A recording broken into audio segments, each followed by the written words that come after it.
অংশগ্রহণ করবেন শামীমা হারুন, মহিলা আসন ৪৫। আপনার সময় ২ মিনিট। আসসালামু আলাইকুম। ধন্যবাদ মাননীয় স্পিকার।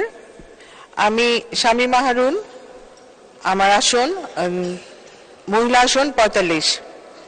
আমি যে বিষয়ে দৃষ্টি আকর্ষণ করতে চাই, মাননীয় মন্ত্রী গৃহায়ন ও গণপূর্ত মন্ত্রণালয়ের মাননীয় মন্ত্রী, আমি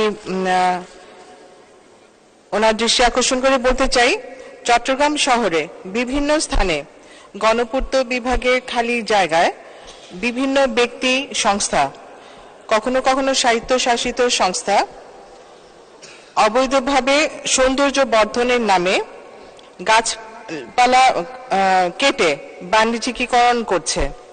কখনো শিশু পার্কের নামে, কখনো অন্য কোনো নামে তারা এগুলো অবৈধভাবে করে যাচ্ছে।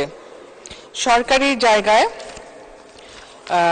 এভাবে বৃক্ষরোপণ গাছপালা কেটে যেভাবে তারা পরিবেশের ক্ষতি সাধন করছে, যেভাবে তেমনি ভাবে এই বিষয়ে মন্ত্রণালয়ের দুর্বলতা চিত্র কিন্তু ফুটে উঠছে। এই কাজে হয়তো ভেতরেরও কোনো কোনো লোক জড়িত থাকতে পারে।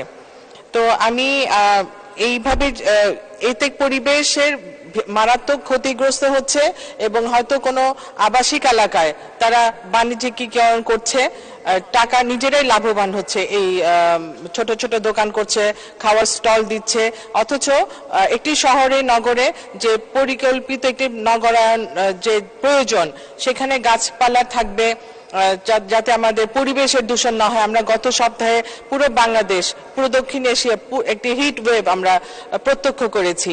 তো এই বিষয়ে আমি মাননীয় গণপূর্ত মন্ত্রণালয়ের মাননীয় মন্ত্রী মহোদয়ের দৃষ্টি আকর্ষণ করছি, গাছপালা কেটে অবৈধভাবে যারা সরকারি জায়গা দখল করছে তাদের ব্যাপারে কোনো পদক্ষেপ। ধন্যবাদ মাননীয় সদস্য, আপনাকে ধন্যবাদ।